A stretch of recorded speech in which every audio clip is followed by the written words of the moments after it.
Continuing with the written portion of the Bach, we're going on now to measure 25. Well, we'll get it set up here. Okay.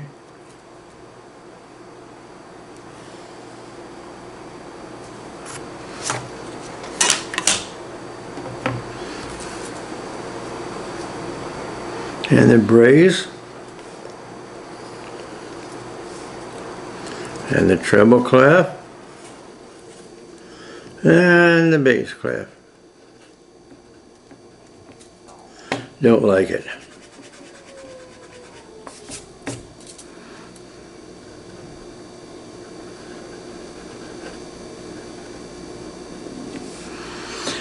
Okay, measure 25.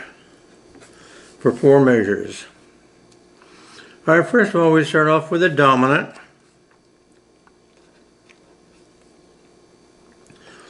Remember to get your whole notes in egg shape at a 45-degree angle.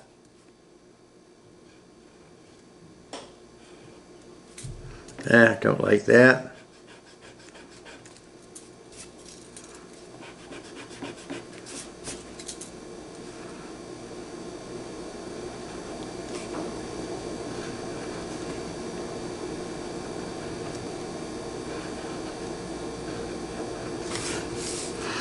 Okay,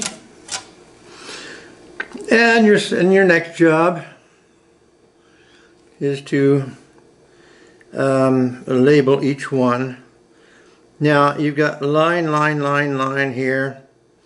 So G, B, D, let's see, G, B, D, F. So it's in root position. Okay, so the root, the minor 7th. G is the root, G, B, D, root, major 3rd, and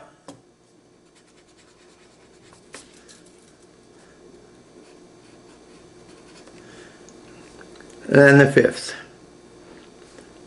is the uppermost note there. So you need to know what's on the bottom, what's on top. That's the most important thing. Okay, now you got the minor 7th, and you get the major 3rd, which then forms, okay, what is it? The F to B flat would be a 4th. F to B is an augmented 4th. So augmented 4th, and that is your tritone. And that'll take care of that. That analyzes that measure. Going on to another measure here. Okay.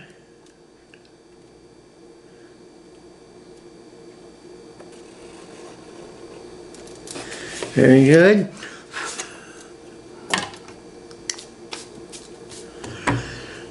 Okay, 26 is a C major chord. Okay, you got a G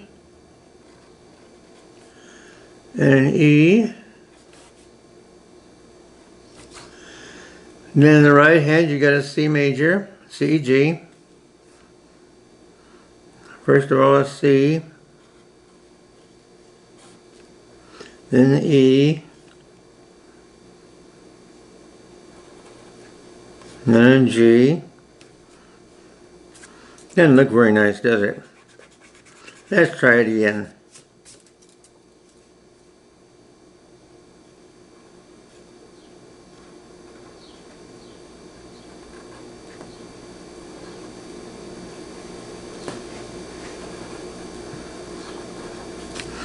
That's better. I think that without all of the, fussing over it, you can actually see C, E, G. Yeah, G is the lowermost note, so that's the 5th. E is the major 3rd. C is the root. G is the 5th, and E is the major 3rd, the uppermost note. Oh, and going back to this one, all right, your tritone with the, which is the G, the F to the B, which makes this a dominant. That's its identity. That's its identity. The major third and the minor seventh. That's the identifier. And this is the function. Its position within the C major scale. That's the fifth. So that's its position. That's its identifier as a dominant. Okay. This is, the root is C, so that is your tonic chord. And it's major. Okay, and that's about that. Okay.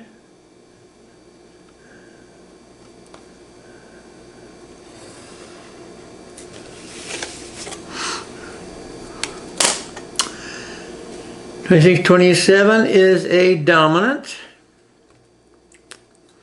G and D.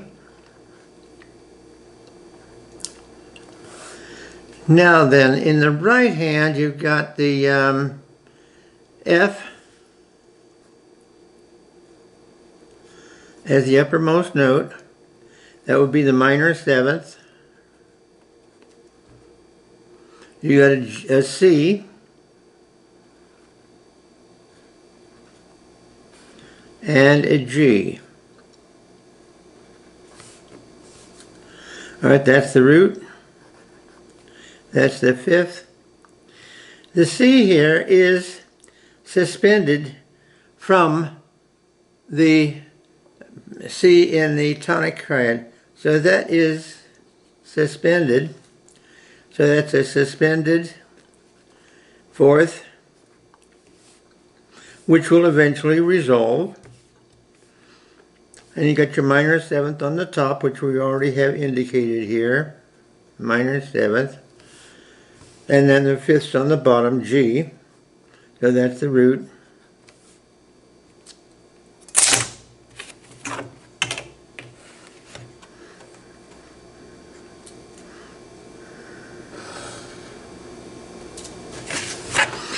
Going ahead here, and your 25, 26, 27, 28th measure is a dominant. Same thing.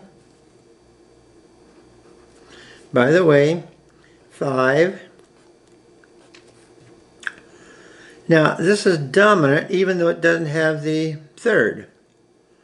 Okay? In some cases, you could call the C the 11th. Okay? Because this, as it stands here, does not have that tritone. So you've got to do a little bit of assuming here that you got your minor seventh, you got your root in your minor seventh, so we don't have anything else to indicate it other than as a dominant with a suspended fourth. Okay, so then that last measure, that fourth measure in this line, you get your same bass,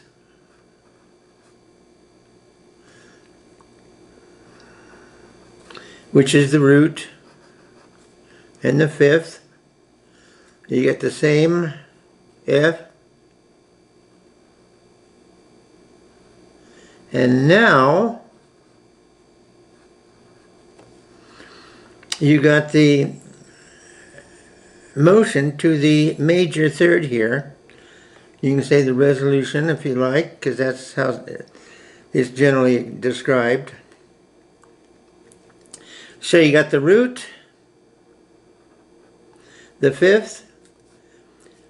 Now, here you got the minor seventh as before, and this is the major third, and this is again the root. G, B, D, F, so the root.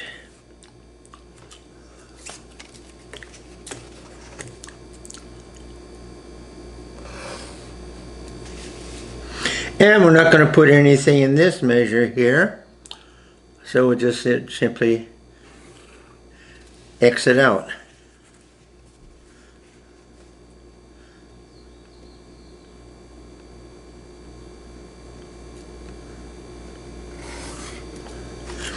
Standard operating procedure, okay? That's it. You got it all. Oh, it's not it. This is dominant. So we have two dominants here, one with a suspended fourth, which then moves or resolves to the major third. So now we have the major third, and we have the minor seventh, and that makes for your tritone.